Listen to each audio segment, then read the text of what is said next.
कल रात भी चर्चा कर रहे थे, जो सुबह 6:30 बजे वीडियो आया कि B-2 बॉम्बर ने उड़ान भरी अमेरिका से, और जाहिर है उसका डेस्टिनेशन जो है वो ईरान था।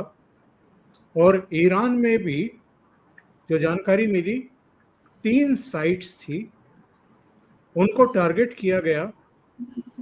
और अगर हम अमेरिकी राष्ट्रपति के भाषण के जिस्ट निकालें तो उनका कहना ये है कि ईरान की 3 न्यूक्लियर फैसिलिटीज फोर्डो, नतांज और इस्फहान पर सटीक और बड़ा हमला किया गया है, और हमले का मकसद ईरान की परमाणु क्षमता को खत्म करना और दुनिया को उनके परमाणु खतरे से बचाना था।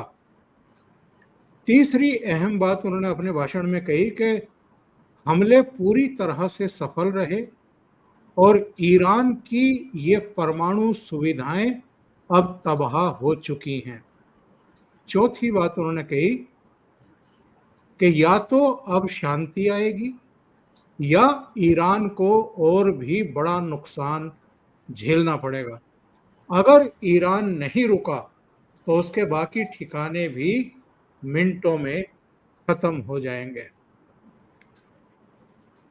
कुछ बड़े सवाल खड़े हो रहे हैं। ईरान चुप करके बैठेगा?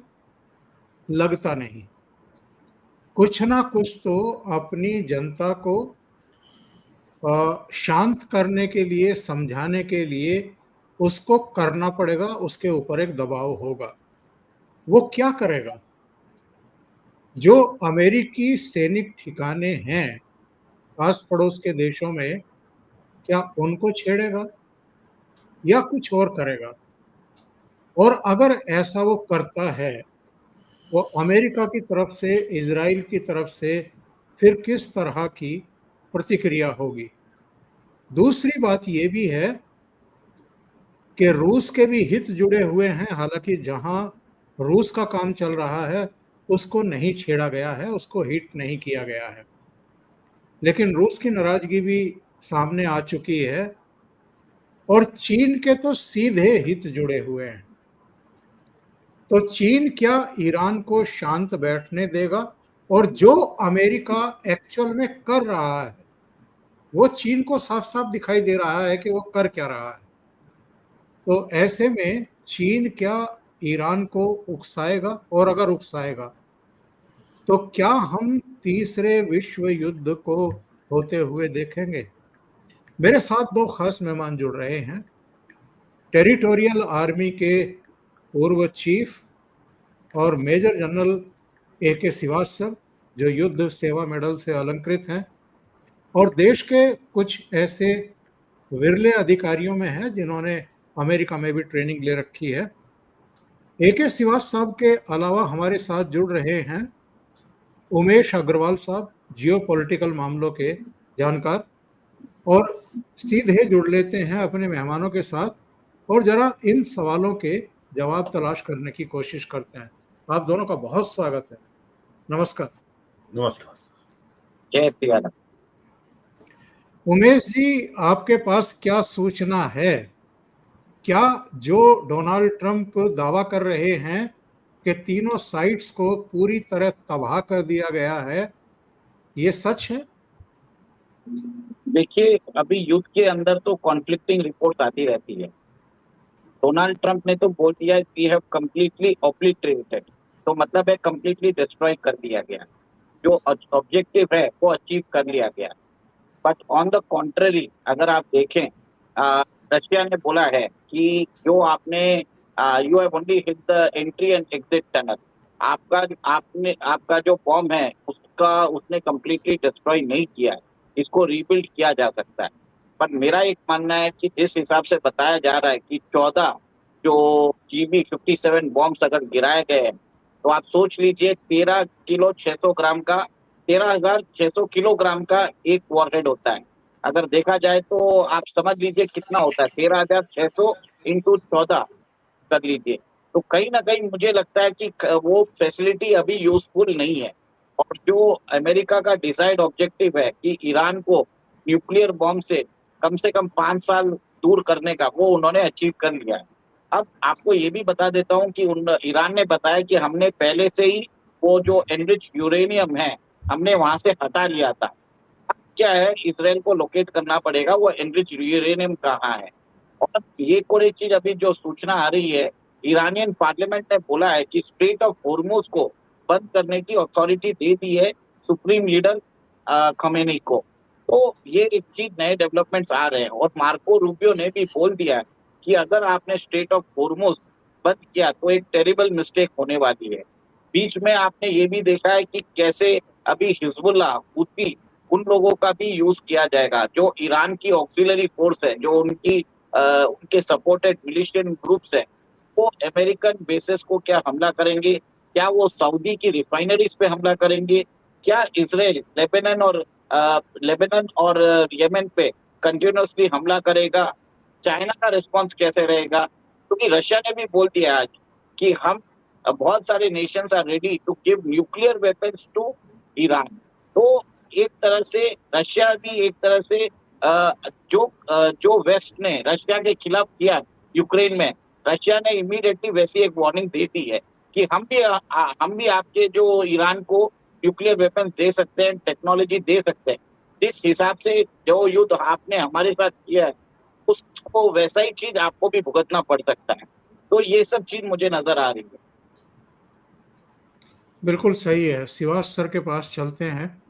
शिवास सर, आपको ये पूरा मामला, अब तक जो कार्रवाई हुई है, ये किस तरफ जाता हुआ दिखाई दे रहा है? अ, कहीं ऐसा तो नहीं है कि अगर ईरान की तरफ से, जैसा कि अब उसके भीतर से भी दबाव होगा, चीन और रूस की तरफ से भी है, अगर वो इस समय उलझ गया अमेरिका से, कोई छुटपुट कार्रवाई कर दी, शांत होकर के बैठ गया, तो शायद चीजें ना बढ़े। पर अगर वो उलझ गया और हूती वगैरह जो हैं उन्होंने कोई कार्रवाई कर दी अमेरिकी बेड़े के ऊपर, तो ये चीजें क्या तीसरे विश्व युद्ध की तरफ भी जा सकती हैं? हाँ, देखो ज्योति साहब, ऐसा है कि पहले तो हम ये देखते हैं कि जो कार्रवाई की वो क्यों की। देखो, स्टेटेड एम है अमेरिका का और इजराइल का कि ईरान को न्यूक्लियर हथियार नहीं बनाने देना। हाँ, ये सच्चाई है कि ईरान न्यूक्लियर हथियार बनाने के बहुत करीब था और उसने 60% से ज़्यादा जो एनरिचमेंट ऑफ यूरेनियम कर लिया था। और ये IAEA भी बोल रहा है, जो इंटरनेशनल एटॉमिक एजेंसी है, जो कि एक प्रकार से यूनाइटेड नेशन की वॉचडॉग है, उसने भी बोला 15 साल में जिस पोजीशन पर आज खड़ा है ईरान, काफ़ी थोड़े टाइम में ही वो न्यूक्लियर हथियार बना सकता है। तो इसका मतलब न्यूक्लियर हथियार की जो फैसिलिटी थी उसको बर्बाद करना इनका स्टेटेड एम था। दूसरा जो एम था कि एम प्लस की अगर रेजीम चेंज होती। अब हम देखते हैं कि क्या जो न्यूक्लियर फैसिलिटीज हैं ईरान के पास, चाहे वो फोर्दो में हो, इफ्शान में हो, नटांज में हो, इसकी कैपेबिलिटी इजराइल की है कि ये इसको बर्बाद कर सकता है बगैर अमेरिका की हेल्प भी। नटांज और इफ्शान को फिर भी कर सकता है क्योंकि वो डीप नहीं है, मगर जो फोर्दो है वो 80 मीटर इनसाइड है टनल्स के माउंटेन में। क्या उसके पास कैपेबिलिटी है इजराइल के पास इसको डिस्ट्रॉय करने की? इट इज बिग नो, नहीं है। तो उसको कौन डिस्ट्रॉय कर सकता है? उसको डिस्ट्रॉय अमेरिका ही कर सकता है। कैसे कर सकता है? वो अपने GBU-57 बॉम्बर, जिसको बंकर बस्टर बॉम्ब बोले जाते हैं, जो कि 30,000 पाउंड के हैं और जो 20 फीट लंबे हैं। और ये जो हैं जब घुसते हैं जमीन में और फिर ये फटते हैं, ये 60 से 61 मीटर तक जा सकता है। एक अगर टैंडम में यूज किया जाए एक के बाद एक, तो वो आगे भी जा सकता है। तो अगर इसको कौन से एयरक्राफ्ट से ले जाया जा सकता है? इसको ले जाया जा सकता है ओनली B-2 बॉम्बर से। एक B-2 बॉम्बर जो है, जो कि स्टेल्थ टेक्नोलॉजी से बना हुआ है, उससे जो है वो ले जाया जाए। वो किसके पास है? वो अमेरिका के पास है। उसके पायलट कौन है? अमेरिकन है। तो सच्चाई यह है कि अगर आपने ईरान की न्यूक्लियर फैसिलिटी को बर्बाद करना था तो अमेरिका को आना ही पड़ेगा, नहीं तो इजराइल ही कर लेता जो कुछ करना था। इसीलिए ये जो दिया गया जो समय कि कुछ एक समय दिया जाएगा कि इसके बाद डिसाइड करेगा 2 वीक्स के बाद अमेरिका, क्योंकि ये एक सरप्राइज फैक्टर था, किस तरीके से सरप्राइज दिया जाए, और इतने में इसकी तैयारी हो रही थी। जो ये ऑपरेशन मिडनाइट हैमर हुआ, इसमें 125 एयरक्राफ्ट इन्वॉल्व है और इसके अंदर इन्होंने बहुत ही अच्छी तरीके से एक प्रकार से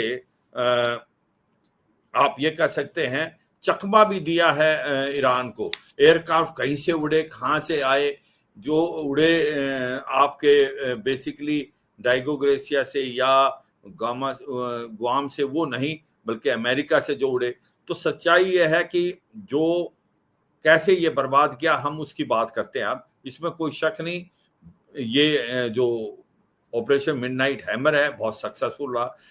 अब ये 3 साइट थी जो बर्बाद करनी थी, इसके लिए 6 या 7, इसमें कई बार 6 बोलने के साथ जो कि B-2 बॉम्बर्स हैं वो उड़ते हैं, उनको मिड एयर रिफ्यूलिंग की जाती है, उसका डिसेप्शन भी होता है, दूसरी तरफ से भी को उड़ते हैं। और ये जब आते हैं तो ये जाते हैं फोर्दो के लिए। ये जो 6 या 7 गए हैं अपने B-2 बॉम्बर, जो 12 अगर हम लेके चलें जो कि GBU बंकर बस्टर डाले हैं, वो ओनली फोर्दो साइट में डाले हैं। फोर्दो के जो एंट्री एग्जिट पॉइंट है वो, उससे क्या हुआ है कि उसकी एंट्री एग्जिट कोलैप्स हो गई है, वो नॉन यूजेबल होगी वो साइट अभी अगले समय नहीं, अभी कभी भी उसको इस्तेमाल नहीं कर सकते। क्या इसमें से कोई रेडिएशन लीक हुई है अभी तक तो इसका पता नहीं चला, मगर चांसेस बहुत कम है, क्योंकि जो भी था उसके अंदर धस गया है सब कुछ, मगर वो एक प्रकार से नॉन यूजेबल होगी है। तो ये सच्चाई है कि जो फोर्दो है वो एक प्रकार से न्यूक्लियर साइट है, वो ऑलमोस्ट नॉन यूजेबल है, और उसको 12 बम जो डाले गए सभी एंट्री एग्जिट पॉइंट में, जिसको दिखाया गया। अब बात आती है जो इफ्सियान और नटांज है, उसको कैसे बर्बाद किया गया।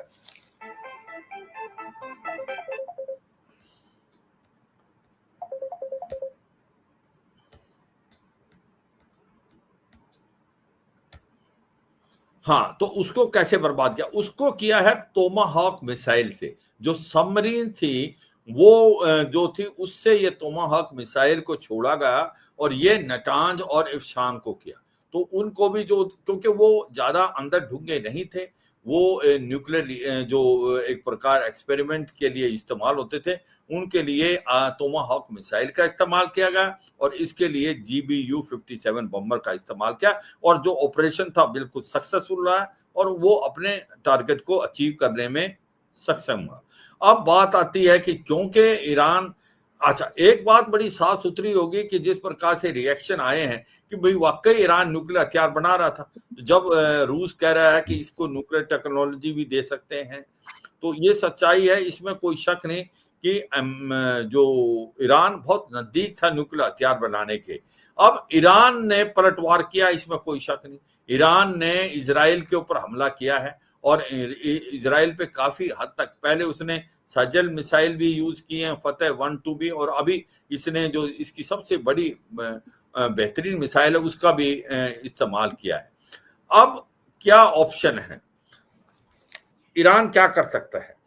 देखो, ईरान के पास 3-4 ऑप्शन है। एक तो जो मिलिट्री बेसिस हैं अमेरिका की, जो कि 8 परमानेंट है, बाकी 10 से 12 नॉन परमानेंट है, चाहे वो कुवैत में है, चाहे बहरीन में है, सऊदी अरेबिया, UAE, 40 से 50 हजार के करीब जो इसके सैनिक हैं, उनके ऊपर ये हमला कहीं ना कहीं कर सकता है।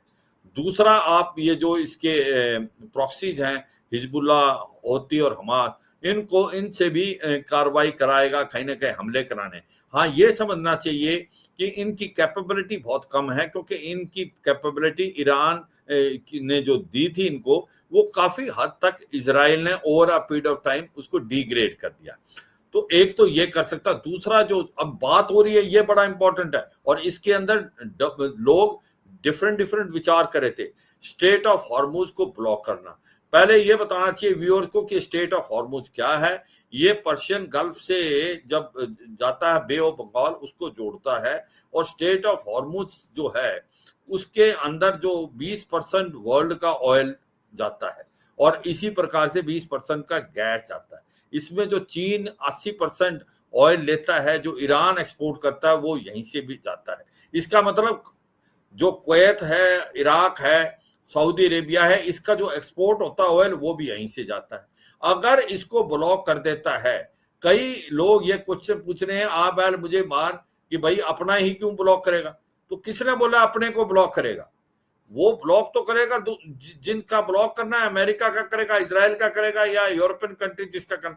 बट अभी जो जैसे उमेश अग्रवाल बता रहे थे, बिल्कुल ठीक है, ये परमिशन दे दी है अभी ईरान की पार्लियामेंट ने कि जो इनके सुप्रीम कमांडर हैं आयतुल्लाह अल खमेनी, वो इसके लिए डिसीजन ले सकते हैं, और मुझे लगता है कुछ ना कुछ इस पे करेंगे। पलटवार तो करना है। अब ये सच्चाई है कि इसके ब्लॉक होने से आपके जो रेट्स हैं ऑयल के, वो $130 पर बैरल तक जा सकते हैं, गैस के रेट जाएंगे। तो ये एक समझना चाहिए, ये एक प्रकार हो सकता है। तीसरा जो ये कर सकते हैं, ये हिजबुल्ला होती रेबल, इनसे हमले कराएंगे, रेड सी में कराएंगे होती रेबल से, ये जो है मेन चीज ये कर सकता है। अब क्या इसके साथ कोई देश खड़ा है? देखो, इसके साथ कोई खास देश नहीं, मुस्लिम वर्ल्ड सब जो है बातचीत तो करते हैं, कोई इसके साथ खुल के नहीं आया है। आप देखें OIC का जो 57 कंट्री, वो कोई नहीं आया है। तो अब बात आती है कि कितना हेल्प दे सकता है रूस, कितनी चीन। रूस की इन्वॉल्वमेंट है यूक्रेन में, रूस की कितनी काबिलियत क्षमता नहीं है अभी, रूस अपने ही लड़ाई में इन्वॉल्व है। चीन जो है वो भी खुल के नहीं आना चाहता, वो कुछ एम्यूनिशन वेपन वगैरह देगा, इसके आगे नहीं। और इसी प्रकार से नॉर्थ कोरिया भी। तो इसलिए ईरान के पास कोई ज्यादा बड़े दोस्त या कोई मदद करने वाले नहीं है। इसलिए ईरान कोई ऐसा ऑनरेबल एग्जिट निकालेगा कि भाई इज्जत भी बच जाए और बात भी बने। अब मुझे लगता है ऐसी कुछ चीज की तरफ देखा जा रहा है कि ये भी दिखाया कि भाई जिस प्रकार से भारत और पाकिस्तान का ये कॉन्फ्लिक्ट हुआ था कि दोनों साइड दिखाने हम जीती, पाकिस्तान जो हारा है वो भी अपने आप को जीत दिखाना, तो ऐसा कुछ ऑनरेबल एग्जिट की बात हो रही है। हो सकता है ऐसा हो, चाहे वो करें, तो ये मुझे लगता है एक वाइबल सोल्यूशन है। क्या ये लड़ाई बढ़ सकती है? बिल्कुल नहीं बढ़ सकती, इसके चांसेस बहुत कम है। वो कहना तो कुछ नहीं कह सकते आने वाले टाइम में कैसे अनफोल्ड होगी, क्योंकि ये रीजनल लड़ाई है। इसके अंदर लड़ाई को और बढ़ने के इसलिए चांसेस नहीं है कि ईरान के साथ कोई ज्यादा खड़े नहीं है, ना कोई ज्यादा आ सकता। चीन और रूस, क्या ईरान के पास इतनी क्षमता है वो ज्यादा देर लड़ सकता है? बिल्कुल नहीं है। उसके पास जो 5000 के करीब मिसाइलें, रॉकेट थी, जो उसकी स्ट्रेंथ है वो भी धीरे धीरे कम हो रही है। तो ये सच्चाई है। क्या इजराइल अकेला लड़ सकता है? बिल्कुल नहीं लड़ सकता इजराइल भी, क्योंकि इजराइल का जो एक एयर डिफेंस सिस्टम है वो भी सैचुरेट हो गया है, और उसमें वो जो भी लड़ेगा वो अमेरिका और बाकी यूरोपियन मदद से। तो ईरान की अपनी भी प्रॉब्लम है, वो ज्यादा नहीं। तो मुझे लगता है इन चीजों को देखते हुए ऐसा लगता है कि ये लड़ाई रीजनल रहेगी, ये लड़ाई लंबी नहीं चलेगी। ये लड़ाई में ईरान कोई ऑनरेबल एग्जिट की तरफ देख रहा है। चौधरी साहब, बहुत सही बात आपने कही है श्रीवास सर। उमेश जी, इसी पॉइंट को आगे बढ़ाते हैं। वैसे तो यूएन की स्पेशल एक मीटिंग आज हो रही है, भारतीय समय के अनुसार 12:30 बजे ईरान की रिक्वेस्ट पर बुलाई गई है, लेकिन हम जानते हैं कि इसमें कोई प्रस्ताव लाया भी गया तो उसका क्या हश्र होने वाला है। मुस्लिम देश भी संभवतः ईरान के साथ उस तरीके से नहीं है, उनके आस पड़ोसी भी नहीं हैं। लेकिन देखते हैं क्या होता है। और जो पॉइंट्स अभी श्रीवास सर ने अंडरलाइन किए हैं, क्या अब ईरान चुप करके बैठेगा? क्योंकि इनके एक ये सांसद हैं कासिम रवा बख्श, और ये कौम से ही हैं जहां पर ये आपका फोर्दो है। इन्होंने अमेरिका को चेतावनी दी है, ये कहा है कि बड़े पैमाने पर ताबूतों का इंतजाम करना शुरू करे। इस क्षेत्र में जितने भी सैनिक उसके तैनात हैं अब उनकी लाशें अमेरिका गिनेगा। इस तरह की चीजें, और मुझे लगता है कि हर देश में इस तरह के लोग होते हैं जो इस तरह की चीजें कह देते हैं। वो कितना उसको कथनी में और करनी में अंतर होता है, करनी में बदल पाएंगे नहीं बदल पाएंगे, ये आने वाला समय बताएगा। आपका ऑब्जर्वेशन क्या है? देखिए, सबसे पहले तो क्या ईरान, जैसे जनरल साहब ने बताया है कि क्या ईरान के पास वो कैपेसिटी है कि वो अमेरिका के बेसिस पे पहले अटैक कर सके? बोला तो उन्होंने ये की है कि American targets, every American is a target now. तो मेरे हिसाब से एक तरह से आप भले ही मान लीजिए वो अटैक कर भी लेंगे अमेरिकन शिप्स पे, तो जो भी है अमेरिका की मिसाइल्स, जो भी इंटरसेप्टर्स है, मोस्ट प्रोबब्ली उसको इंटरसेप्ट कर दिया जाएगा। सेकेंड, इनका जो रहेगा, it will be mostly a regional conflict, और we will see an increase attack over Israel. और इसराइल को भी मालूम है कि ऐसे अटैक्स होते रहेंगे। और ईरान का स्टेटमेंट भी आया कि उन्होंने पहले से ही एक अनुमान लगा लिया था, ये 6 मंथ्स का वॉर होने वाला है। और अगर अमेरिका के ऊपर अगर हमला करते हैं तो ये काम तो वो अमेरिका 2-3 दिन में ही तमाम कर देगा ईरान का, और ये ईरान को मालूम है। तो मेरा ये मानना है कि ऐसा कोई काम करेगा नहीं ईरान, और वो एक तरह से इसको इजराइल के ऊपर ही एक तरह से हमला करता रहेगा। और ईरान की जो ऑक्सिलरी फोर्स है, हिजबुल्लाह और हुती, उनको भी यूज करके मल्टी फ्रंट वॉर एक तरह से चालू करने की कोशिश करेगा। तो अब इसराइल और ईरान के बीच में जो सब रीजनल वॉर है वो चलता जाएगा। और अमेरिका ने भी, आपने देखा है कि अपने जो भी एयरक्राफ्ट है, अपने जितने भी वॉरक्राफ्ट कैरियर्स है, उन्होंने एक तरह से उसको सेफ जोन में डाल दिया है। और ईरान ने अपनी बता भी दी है, अपने जो मिसाइल्स है, बैलिस्टिक मिसाइल जो उनकी है, आज भी उन्होंने जो यूज की है, उसको इसराइल का ये जो एंटी इसराइल का जो आयरन डोम सिस्टम है, उसको इंटरसेप्ट नहीं कर पाया था। तो कहीं ना कहीं वो हाइपरसोनिक मिसाइल्स उनके पास है। तो अब मेरे हिसाब से ये चलता रहेगा थोड़े दिन, और आगे ये देखना है कि रूस क्या करने वाला है, क्योंकि रूस का एक तरह से मिडिल ईस्ट में टोटली एक तरह से उसका जो प्रभाव है वो खत्म जैसा हो चुका है। जैसे सीरिया में रजीम गिरी थी, और उसके बाद उसका सिर्फ एक ही बेस है वहां पे, ईरान। और मेरा मानना यह है कि रूस ईरान को पूरा सपोर्ट करने वाला है, with all the materials, military और इवन न्यूक्लियर भी ऑफर कर दिया उन्होंने। और ये रूस का पेबैक टाइम रहेगा जो यूरोपियन यूनियन और अमेरिका ने उनके साथ यूक्रेन में किया है। तो ये इंटरेस्टिंग बात वो दिखती जा रही है।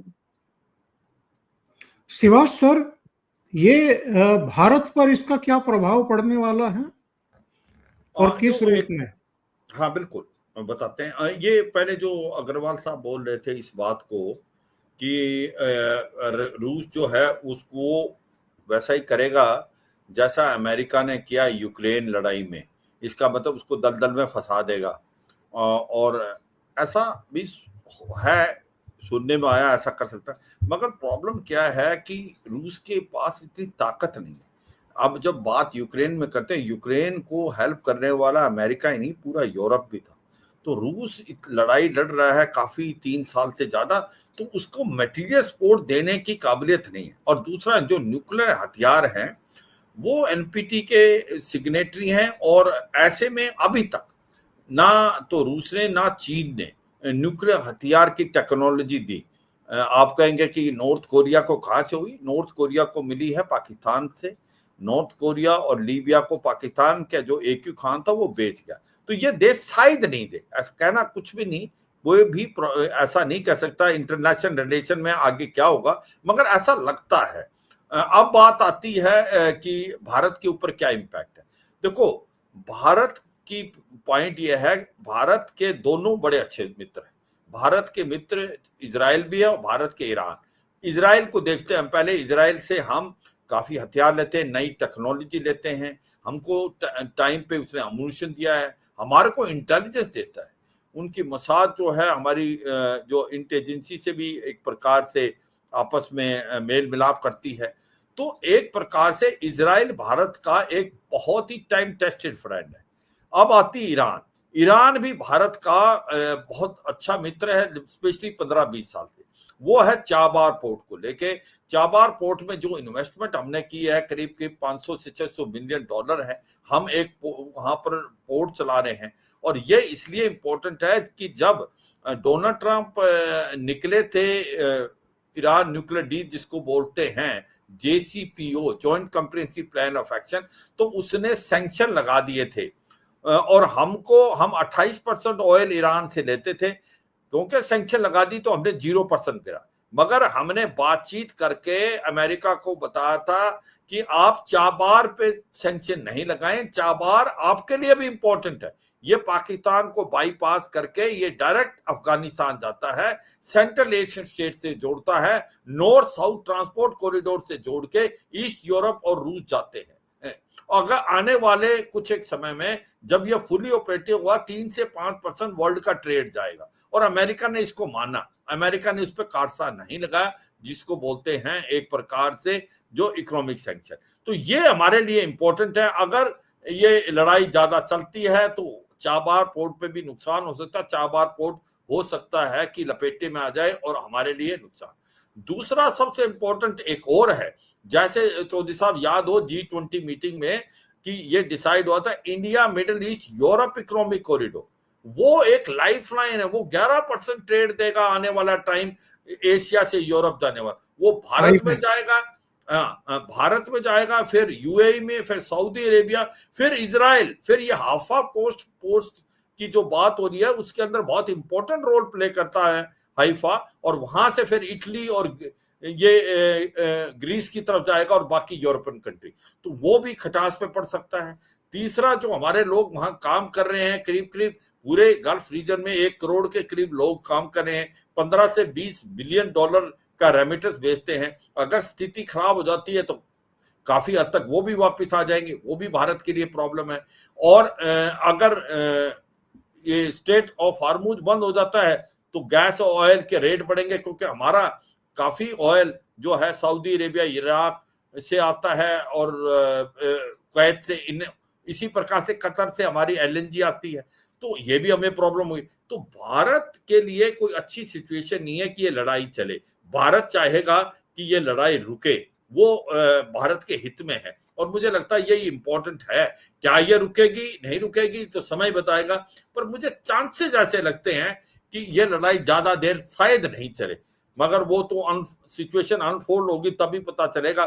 जैसे ये नई डेवलपमेंट जो आज मैं सुबह से ही टीवी चैनल पे थे, और ये स्टेट ऑफ हॉर्मुज जो है वो कहता है कि हिम्मत ही नहीं है ईरान करेगा, ईरान कैसे पंगा ले सकता है यूएस से। आज उसने अनाउंस कर दिया, जैसे अग्रवाल साहब बता रहे थे। इसका मतलब ये नहीं है, कुछ तो करेगा ईरान, उसको भी ऑनरेबल एग्जिट चाहिए। आप उसको बिल्कुल हल्के में नहीं ले सकते, क्योंकि लास्ट 2-3 दिन के अंदर या 3-4 दिन में जिस प्रकार से उसने पलटवार किया इजराइल पे, जिस प्रकार से उसने मिसाइलें फेंकी हैं टेल अवीव पे, जेरूसलम पे, हाइफा पे, काफी नुकसान किया। तो ये हो सकता है, तो हम ये सोचेंगे कि भारत के हिसाब से कि ये लड़ाई जितनी जल्दी रुके वो भारत के पक्ष में है, फायदे में। अच्छा, मैं एक चीज बताना चाहूंगा इसमें चौधरी साहब, वो बड़ी इंपॉर्टेंट होगी, पाकिस्तान का क्या रोल था जी। ये तो आसिम मुनीर मिले थे, और उसके बाद वो नोबेल प्राइज के लिए उसको कह रहे थे कि डोनाल्ड ट्रंप को नोबेल प्राइज मिलना चाहिए। सुनने में देखो, एक बात तो है, पाकिस्तान का कोई ईमान धर्म नहीं है। पाकिस्तान इकोनॉमिक गेन के लिए कुछ भी कर सकता है। पाकिस्तान एक प्रकार नॉन नेटो अलाय रहा है अमेरिका का, एक फ्रंट लाइन स्टेट है।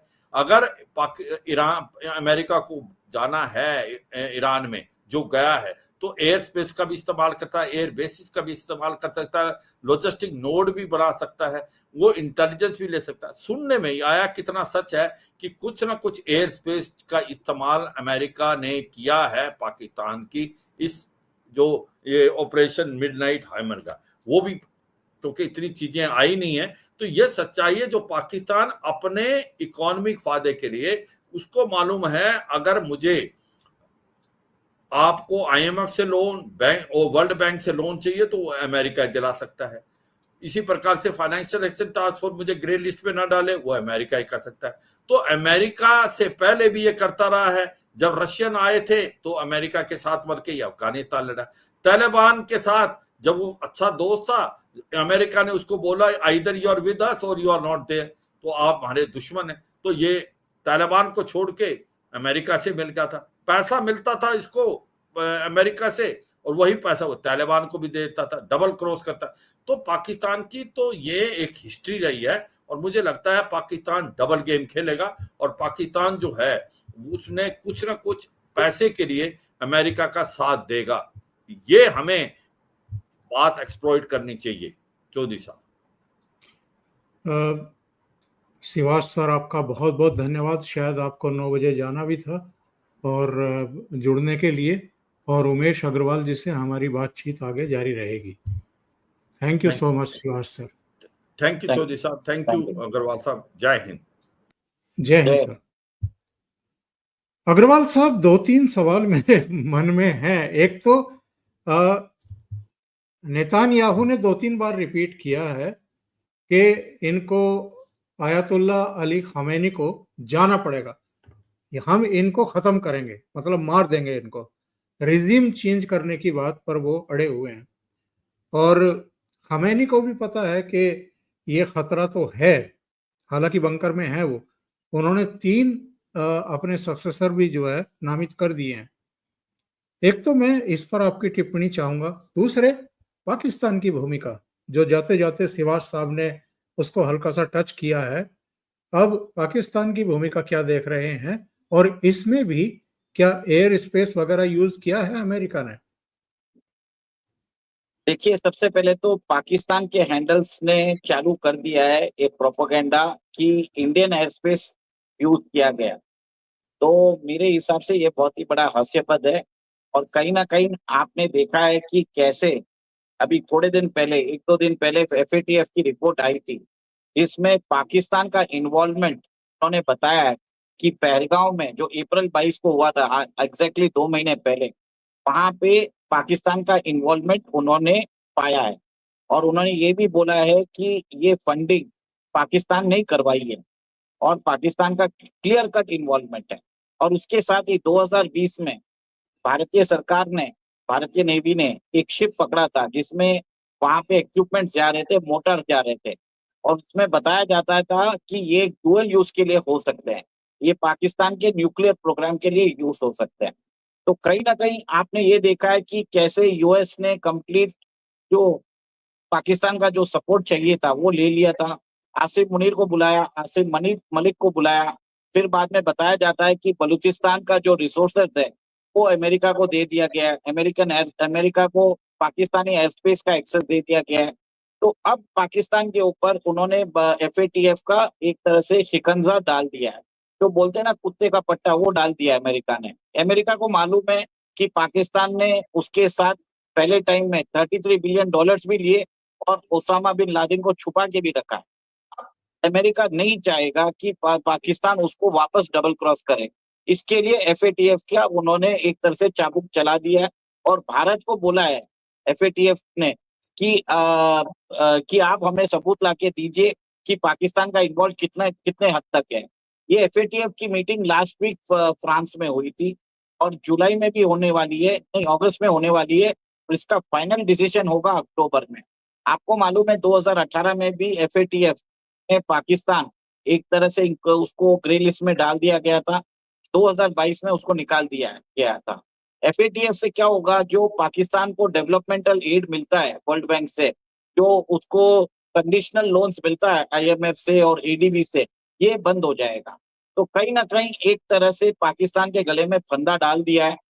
और आपने जिस हिसाब से बताया है कि मेरा ये मानना है कि खमेनी ने ऑलरेडी, जैसे आपने बताया, अपने सक्सेसर्स अपॉइंट कर दिए, और सक्सेसर्स अपॉइंट करने के बाद आज एक और एक चीज देखिए, लोग जो सोच रहे हैं ईरान में रेजिम चेंज होगा, मेरा नहीं मानना है कि रेजिम चेंज होगा, क्योंकि ईरानियन जनता भले ही अपनी सरकार से नाखुश है, पर वो अपने देश से प्यार करते हैं, अपने वतन से प्यार करते हैं। They will not like an American involvement in their country. और आज आपने देखा है कि कैसे अभी रैली हो रही है, इरानियन प्रेसिडेंट ने खुद रैली को अटेंड कर रहे हैं, लोग एक तरह से उनको लेटर्स ऑफ सपोर्ट आ रहे हैं, डिस्कंटेंट जरूर है, There is definitely a discontent against the Iranian mullah regime, but the Iranian people are with their army. एक देशभक्ति भी है उनमें।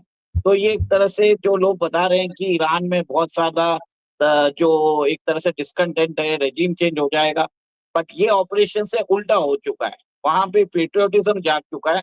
बहुत सारे जो इरानियन जो लोग हैं जो बाहर रहते हैं, मैंने एक से बात भी की है, they are not happy with American bombardment in the region. अगर ये सिर्फ इसराइल और ईरान का रहता तो इतना प्रॉब्लम नहीं रहता, बट अब अमेरिका आने से जो उनके जो सपोर्टर्स, जो उनके डिसिडेंट्स थे, वो भी अब सपोर्टर्स बन चुके हैं। तो ओवरवेलमिंग मेरे को नहीं लग रहा है कि ईरान में अभी कोई रेजिम चेंज पॉसिबिलिटी है। हाँ, डेफिनेटली अगर वॉर चलता है तो आप ये देखेंगे कि वहां पे इकोनॉमिक कंडीशंस हार्श होंगे, बट द इरानियन जनता उसके लिए रेडी है, क्योंकि आपको मालूम है कि जब वॉर होता है तो ऑलरेडी जनता उसको अडॉप्ट कर लेती है। जैसे इजरायली कर रहे हैं, वैसे इरानियन भी करेंगे। बिल्कुल सही है। और चलते चलते एक बड़ा व्यंग कसा है पुतिन के करीबी मेदवेदेव ने। उन्होंने कहा है कि अब ट्रंप को वो शांति का नोबेल पुरस्कार तो भूल ही जाना चाहिए। देखिए, ट्रंप एक तरह से मेरे हिसाब से जो नोबेल पीस प्राइज के बदले वो ट्रंप पीस प्राइज चालू कर देंगे। तो आप इस तरह से बोलेंगे मैं मेरे नाम से अवार्ड देना चालू कर देता हूँ। नोबेल पीस प्राइज की कोई मान्यता नहीं है। और आपने देखा है कि किस हिसाब से, देखिए एक और एक चीज मैं बताना चाहता हूँ, it is developing as a war between civilisation. बहुत लोग इसको एक तरह से डिस्काउंट करेंगे अभी, पर आप ये देखिए जब तक ये इसराइल और ईरान का वॉर था तब ये शिया और सुन्नी का डिफरेंसेस देखा जाता है। अब अमेरिका के इन्वॉल्वमेंट के बाद ये एक तरह से डिफरेंट एंगल ले चुका है। It is a fight between two Abrahamic civilisation. America जो प्रतीक होता है वो क्रिश्चियन वर्ल्ड का और फ्री वर्ल्ड का और डेमोक्रेटिक वर्ल्ड का प्रतीक माना जाता है। और जो ईरान है वो एक तरह से, देखिए भले ही ग्लोबल उम्मा में उनको सपोर्ट नहीं है, बट उम्मा में सपोर्ट लीडर्स का नहीं है, उनकी जनता का जरूर सपोर्ट रहेगा। आप ये देखिए, क्योंकि आज भी मैंने देखा कि पाकिस्तान की जनता ईरान के साथ है, भले ही पाकिस्तान के हुक्मरान नहीं है। तो आप ये भी देख लीजिए, Khamenei as emerge as a leader of the Muslim world. भले ही उसको मान्यता है नहीं है, उनको कोई जरूरत नहीं है खमेनी को। आप सोचिए 46 ईयर से वो अमेरिका के खिलाफ लड़ रहा है, और एक तरह से वो बताया जाता है man standing alone against the American hegemony, American imperialism. ये उस तरह से प्रोजेक्ट किया जा रहा है। जो मुस्लिम वर्ल्ड में 4 नेशंस है जो मुसलमानों का रहनुमा बनना चाहते थे, एक तो टर्की का एर्दोगान है, मोहम्मद बिन सलमान है जो अभी उनको वो पदवी मिली भी है, फिर बाद में कतर के शेख है, और ईरान है। अब ईरान एक तरह से सिविलाइजेशन भी है, आप ये भी देख लीजिए। और सेकेंड, ईरान के जो खमेनी है वो 46 ईयर से वो एक तरह से लड़ रहे हैं या अमेरिका से। तो कहीं ना कहीं आप ये देखेंगे उनकी जो पदवी है आज बढ़ चुकी है। तो एक तरह से वेस्टर्न वर्ल्ड में जो थ्रेट परसेप्शन है वो बढ़ चुका है। America does not fear, America is not fearing from missiles from Iran, जो अमेरिका के अंदर इलीगल जो आए थे मेक्सिको से। तो मेरे हिसाब से सबसे ज्यादा प्रॉब्लम अमेरिका के अंदर जो इलीगल इमिग्रेंट्स हैं, जो पॉसिबली एक तरह से उसमें बहुत सारे ऐसे स्लीपर सेल्स हो सकते हैं ईरान के, चाइना के, वी नेवर नो। क्योंकि 4 साल के बाइडेन एडमिनिस्ट्रेशन में बहुत सारे इलीगल्स अमेरिका में घुस चुके हैं, और वहां पे एक लॉ एंड ऑर्डर प्रॉब्लम खड़ा हो चुका है। तो इंक्रीज सर्वेलेंस होने वाला है। इंक्रीज आपको ये देखेंगे कि आपके ऊपर क्वेश्चंस पूछे जाएंगे। वीजा रेगुलेशंस में आपको डॉक्यूमेंटेशन देना पड़ेगा। और एक और एक चीज है, जो भी अमेरिका जाना चाहता है तो प्लीज एक तरह से अमेरिका के अगेंस्ट ना बोल दे टू अमेरिका अपने सोशल मीडिया में। अगर आपने वो सब बोल दिया तो इमीडिएटली आपको एक तरह से डिपोर्ट भी कर सकते हैं या आपको अरेस्ट भी कर सकते हैं। तो ये सब चीज लोगों को ध्यान देने की जरूरत है। देखिए, we have to discuss what is going to happen to the common man. और कॉमन मैन को तकलीफ आने की है। वहां पे जो इंडियंस है उनके ऊपर एनहांस सर्वेलेंस आना चाहिए। और एक तरह से मेरा मानना है कि इंडियन डायस्पोरा को बोलना पड़ेगा, we are Indians who are not with Pakistanis. द पाकिस्तानीज जो है, अमेरिकन पाकिस्तानीज को बोलना चाहिए कि दिस अमेरिकन पाकिस्तानी की कंट्री ने ओसामा को हार्बर किया और आपने इनको $33 बिलियन भी दिए, हमने आपके बिल्कुल। साथ नहीं किया। नहीं तो क्या होगा, जो गुस्सा जो अमेरिकन पाकिस्तानी इसके ऊपर होगा वो ट्रांसलेट होगा इंडियंस के ऊपर भी। तो ये एक बहुत बड़ा एक चैलेंज है। ओवरसीज जो इंडियंस के जो ऑर्गेनाइजेशंस है उनको क्लियर कट एक बोलना पड़ेगा कि इंडिया और पाकिस्तान वेरी डिस्टिंक्ट सिविलाइजेशंस है, डिस्टिंक्ट कंट्री है, डिस्टिंक्ट बिलीफ सिस्टम्स है, और एक तरह से उन्हें बताना पड़ेगा कि हम 1.5% ऑफ अमेरिकन पॉपुलेशन है पर 6% टैक्स देते हैं। देखिए, प्रॉब्लम हमको नहीं है, प्रॉब्लम उधर जो रहने वाले अमेरिकन इंडियंस है उनको ज्यादा होना पड़ेगा, उनके ऊपर सर्वेलेंस आएगा। एक तरह से जो 9/11 के बाद हमने जो देखा था, जो आपने देखा होगा कि सर्वेलेंस होता था, वो थ्रेट परसेप्शन उसको बढ़ा के आप ये देखेंगे इंक्रीज सर्वेलेंस होगा। और ऑलरेडी अमेरिका में रिपोर्ट्स आने लग गई है कि एनवाईपीडी ने जो रिलीजियस सेंटर्स है उधर ज्यादा एक तरह से निगरानी देना चालू कर दिया। तो मतलब एनहांस्ड वो एक तरह से सर्वेलेंस रखने वाले हैं, जहाँ पे भी इनके जो फ्राइडे को जो ये लोग गैदर होते हैं वहां पे आप ये देखेंगे इंक्रीज सर्वेलेंस होने वाला है। ये मेरा मानना है बस। और उमेश जी, यहाँ लोगों ने रायता फैलाने की कोशिश की थी, मोदी सरकार को ईरान विरोधी साबित करने की कोशिश की थी। सोनिया गांधी ने तो हिंदू में एक आर्टिकल लिख दिया। आज प्रधानमंत्री नरेंद्र मोदी ने ईरान के राष्ट्रपति से बात की है और चिंताएं जाहिर की हैं, जो भी सिचुएशंस वहां पर हैं। आप भी और शिवाज साहब भी ये स्पष्ट कर चुके हैं कि ईरान से हमारे बहुत महत्वपूर्ण संबंध हैं। अभी चाबहार को ले लीजिए, हम क्रूड खरीदते रहे हैं, हमारे बड़े ऐतिहासिक और सांस्कृतिक रिश्ते ईरान के साथ रहे हैं, पर हमारे यहाँ ही कुछ लोग उन चीज़ों को खराब करने पर तुले हैं। एक मैसेज तो जाता ही है कि कांग्रेस की पूर्व अध्यक्ष ने और संसदीय दल की नेता ने क्या आर्टिकल लिखा है। देखिए, सबसे पहले तो उनको वो आर्टिकल के बारे में कुछ पूछा जाए तो वो शायद कुछ जवाब नहीं दे सकती। हाँ, तो सही है। ये एक तरह से मेरे हिसाब से तो उन्होंने लिखा नहीं है, पर उनके नाम से छपवाया गया है। और जिस हिसाब से आपको मालूम है कांग्रेस की हमेशा रहती है कि वो टर्की है और उन सब जो इस्लामिक नेशंस के साथ में रहता है, और 1992 तक हमने इसराइल के साथ एक तरह से कोई भी रिलेशंस भी नहीं रखे थे। और 1999 में कारगिल युद्ध में हमें इसराइल ने हमारी सहायता की थी। तो भारत ने अपनी जो प्रॉब्लम्स है ईरानी सरकार को समझा दिया है। और आपने ये भी देखा कि हाइफा पोर्ट पे जो अदानी ने बाई किया था उसके ऊपर कोई डैमेज नहीं हुआ है, और चाबार पोर्ट भी इतना ज्यादा डैमेज नहीं हुआ है जो रिपोर्ट्स आ रही है। तो कहीं ना कहीं इंडिया इज इंश्योर्ड कि दोनों देश इंडियन इंटरेस्ट जो होता है उसको डैमेज ना करे, क्योंकि चाबार पोर्ट से आईएनएसटीसी का रूट निकलता है और हाइफा पोर्ट है आईमेक के रूट के लिए। तो दोनों चीज बरकरार है। हाँ, थोड़ा ट्रेड डिस्ट्रप्शन जरूर हुआ है इस वॉर के कारण, but everything will be sorted out. जब तक ये जो बोलते हैं ना पेंट अप एंगर नहीं निकलता है तब तक सोल्यूशन भी नहीं आता है। तो ये पेंट अप एंगर बहुत सालों से एक तरह से बिल्डअप हो रहा था, ईरान के अंदर भी इसराइल के अंदर भी। इस मिसाइल के एक्सचेंज से दोनों का जो बोलते हैं ईगो मसाजिंग है सब खत्म होने वाला है, और रियलिटी जल्दी आने वाली है। क्योंकि आप ये देखिए, या एक दिन का युद्ध जो इसराइल को कॉस्ट कर रहा है $750 मिलियन, और 10 दिन में आप समझ लीजिए $8 बिलियन तो ऐसे ही चले गए। ये डायरेक्ट अमेरिका को फायदा है। इसराइल ने नुकसान और कितना झेला है, उनके इंफ्रास्ट्रक्चर को नुकसान पहुंचा है, उनकी जो इंडस्ट्रियल कैपेसिटी है उसको रिस्पॉन्स पहुंचा है, उनके जो जॉब लॉसेस जो मैंडेस लॉस हुए हैं उसको हो रहा है, एजुकेशनल लॉस हो रहा है। तो इसराइल ने बहुत बड़ा कॉस्ट भी दिया है। ये कहीं ना कहीं रियलाइजेशन आने वाला है 2-4 दिन में मैक्सिमम मेरे हिसाब से। यूरोपियन यूनियन टेबल पे लेके आ जाएगा, सब जगह से बातचीत हो जाएगी। और मैं हमेशा यही मानता हूँ, भले ही रूस, ये मेरा मानना है, रूस भले ही एक तरह से आप देख लीजिए उसकी इकोनॉमी भले ही $2 ट्रिलियन की है, बट रूस के पास रिसोर्सेस है। आज भारत 88% अपना जो ऑयल है इंपोर्ट करता है। रूस के पास फूड भी है, bread basket of the world बोला जाता है, फ्यूल्स भी सबसे ज्यादा एक्सपोर्ट करता है, न्यूक्लियर रिएक्टर्स का एक्सपोर्टिंग ज्यादा है, आर्म्स उसका एक्सपोर्ट ज्यादा है, फर्टिलाइजर कर रहा है, सब कुछ है। रूस उसके पास सारे नेचुरल रिसोर्सेस है।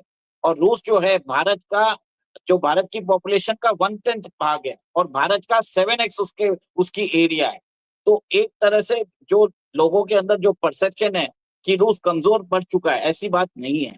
रूस के पास रियल रिसोर्सेस है, फाइनाइट रिसोर्सेस है, उसको जब चाहे वो यूज कर सकता है। आज यूरोप भी रूस के ऊपर डिपेंडेंट था, और नॉर्थ स्ट्रीम गैस पाइपलाइन जब यूरोप ने उड़ाई थी, उसके बाद यूरोप रिसेशन में गया।